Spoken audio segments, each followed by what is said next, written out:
Yo, what's up mga idol? Ayan mga ludes, mga kadadas, syempre especially ating mga kagulong.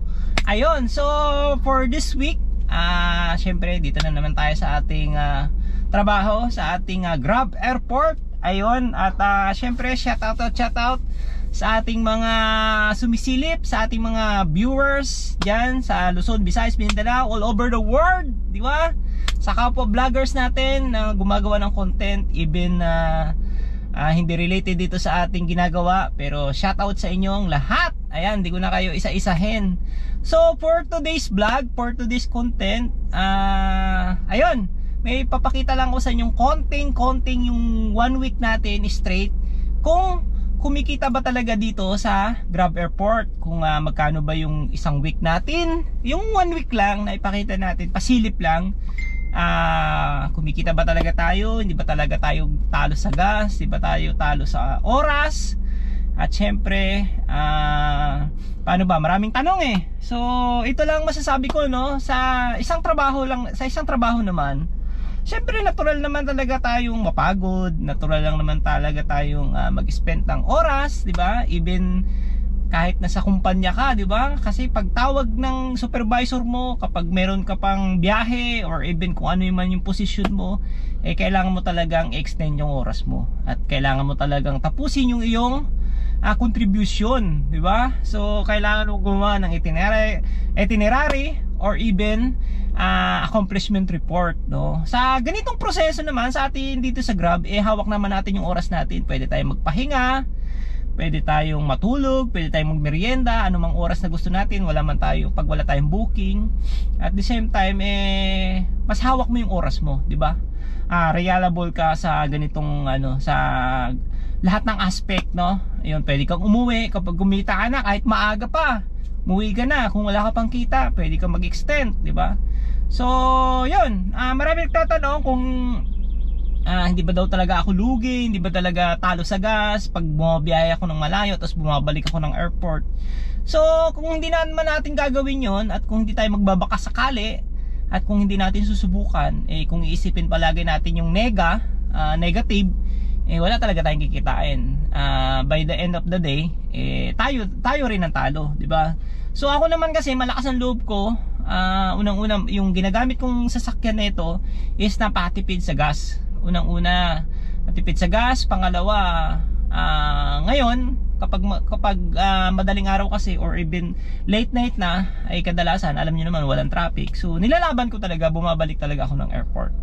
So yun lang, pakita ko sa inyo guys kung magkano ba yung kinikita natin sa isang week, yung ating total gross or total net, di ba? Kung papakita ko sa inyo yung total net earnings natin dito, bawas na dito yung deduction ni Grab do sa porsyento niya. Pero dito sa buong total na to, yung net earnings na to, hindi pa dito bawas yung gas. Ang total of gas ko guys sa isang araw, sa 10 to 12 hours kong biyahe, nagre-range ako ng 800 to 1,000. Depende yan sa biyahe, depende sa layo ng tinatakbo natin, depende sa bigat, at depende kung straight tayo, tuloy-tuloy yung biyahe natin, or depende rin kung nakakapahinga tayo ng 1 hour or 30 minutes.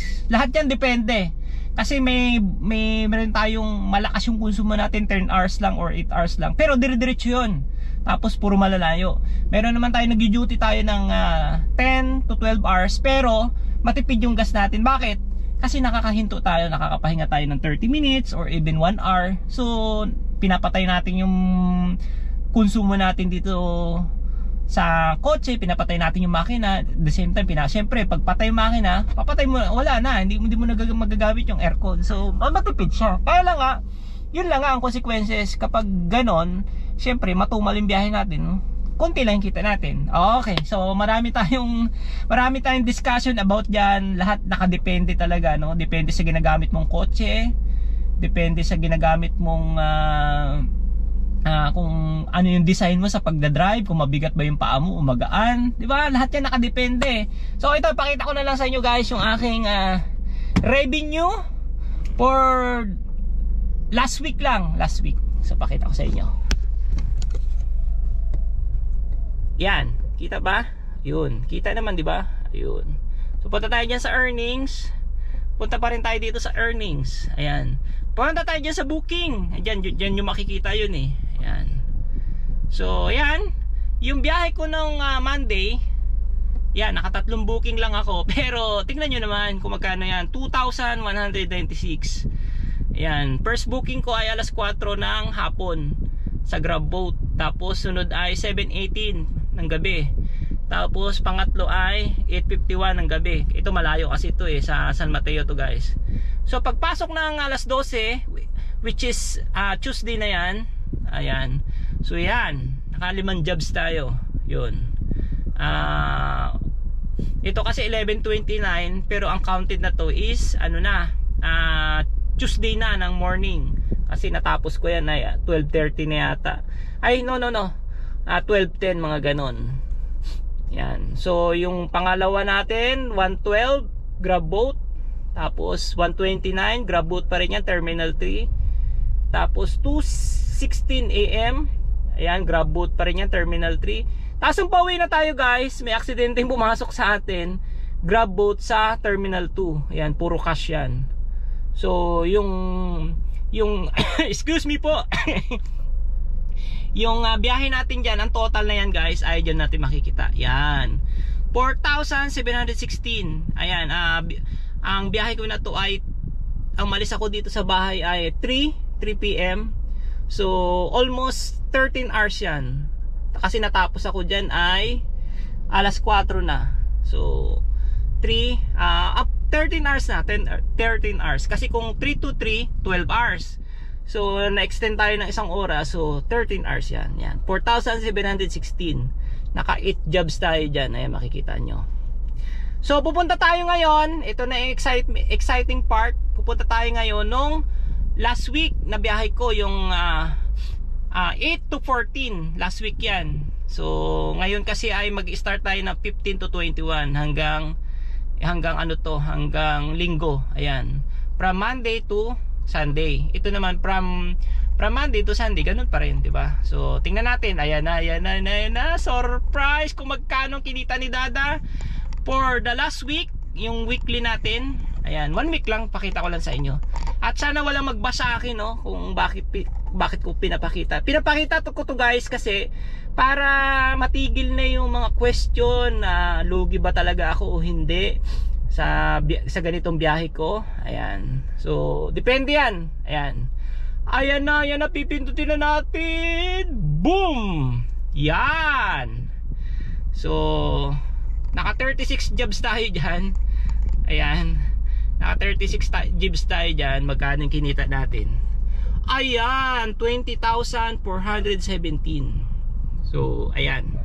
Ayan yung mga paragraph na ano, mataas yung revenue natin. Yan, pantay. Tapos medyo mataas, tapos medyo bumaba kasi nga ito ay hati na sila nung Sunday at Monday. Yan. So, ayan. So, dyan yung mga estimate kung dapat ko bang ilaban ang biyahe o hindi. Yan. So yun guys. Ayan, makikita natin kung dapat ko bang ipagpatuloy o hindi. Ang answer ko dyan, syempre dapat kong ipagpatuloy kasi nga kahit pa paano ay kumikita tayo dyan sa Grab Airport, di ba? So kasi yan ang total earnings, bawas na dyan yung deduction ni Grab, yung porsyento niya. Tapos babawasan ko pa dyan ang gas ko, di ba? Kasi ako, sabihin mo na natin 1,000 ang budget ko per day. So sa 6 na araw ay 6,000. So ikakaltas mo doon yung 6,000 sa 20,000, di ba? 14,000 ka. Tapos ikakaltas ko pa doon yung 800 per day ko dito sa sasakyan. So 8 times 5 magkano? 4,600. Ay for me 14,000 ka.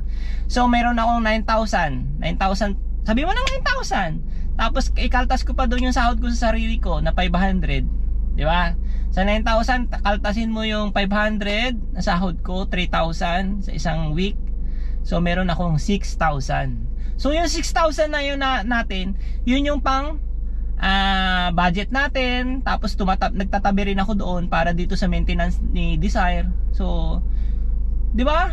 Malaking tulong siya kahit papaano. Ako kasi fulfillment na ako doon, kontento na ako. Kasi sabi ko sa sarili ko, tsaka nag-usap kami ni Mrs. na ang wish ko lang is 15,000 to 20,000 weekly. Goods na ako doon, 'di ba? Wag lang bumaba ng 15,000, medyo lugi tayo doon. Pero kung nagre-range sa 15,000 to 20,000 yung aking revenue, thumbs up ako doon, panalo na ako doon. At the same time, hindi pa ako pagod, tsaka hindi pa ako pressure, 'di ba? Unlike sa nagtatrabaho ka,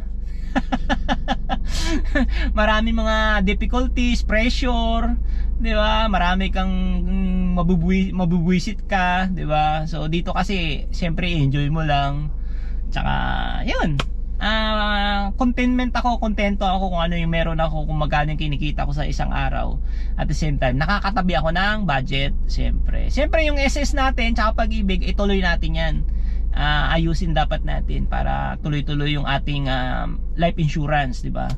So, yun lang mga kadadas, pinakita ko lang sa inyo ang aking munting revenue for the whole week, no? Isang linggo lang yun. Wag nang silipin natin yung mga iba kasi ako naman kontento na ako doon eh. Kung may susobra, goods ako. Tsaka pag alam kong boundary na ako, umuwi na ako, no? Gusto ko namang i-share sa kapwa nating Grab Airport or even sa ibang platform na dapat lahat kumita, di ba? Ayan guys. So time check ay maaga ako alis ngayon kasi Miyerkules. Ayan, alas 3:14 na ng hapon. So back to zero tayo dito sa ating odometer.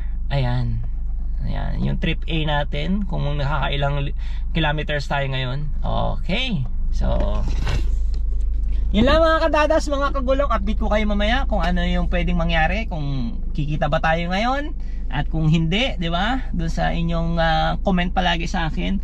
At the same time ay straight tayo ngayon, mga hanggang 3 tayo mamaya or 4, depende kung papasukan pa tayo sa Grab Airport.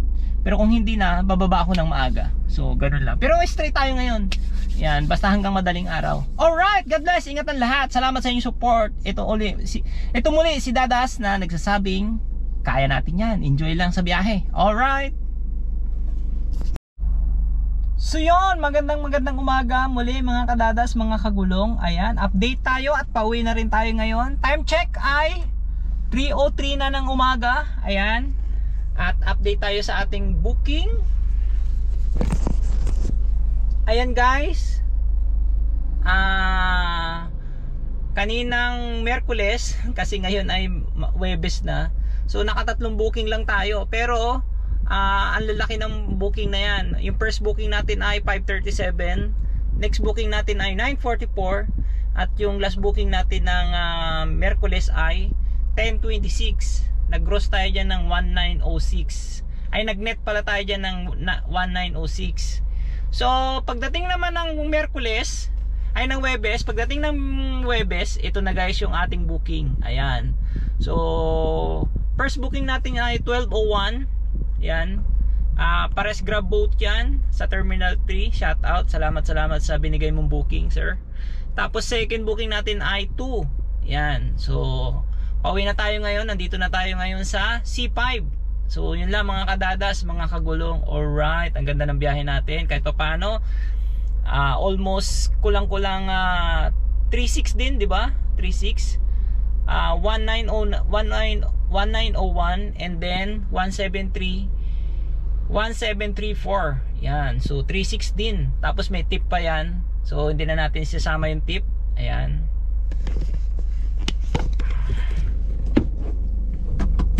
So yan, ayan na ako mga kadadas, nagpakita na ako. So yun lang mga kadadas, salamat sa inyong support, no? Muli ito si Dadas Vlog na nagpapasalamat at nagti-thank you sa inyong support. So yan yung ating update at yan ang biyahe natin for this Miyerkules and Huwebes ng araw na to. At syempre kahit papaano maganda yung ating biyahe, maganda yung ating booking, At 5 lang yan, pero ang lalaki ng account guys. At nakuha natin sa tiyaga. At nagpahinga rin ako kanina nung traffic, kasi sobrang traffic sa EDSA. Nagpahinga rin ako. So mas marami tayong pahinga ngayon kasi nga matagal yung interval ng booking. So tinatimingan kong pumasok sa Terminal 3. Pag ikot ko ng unang ikot na wala akong makuha, so nagpapahinga muna ako ng mga 20 to 30 minutes, tapos babalik ulit ako. So ganun lang talaga, timingan lang. So yun na mga kadada, salamat sa inyong support at ingatan lahat. God bless, bye bye.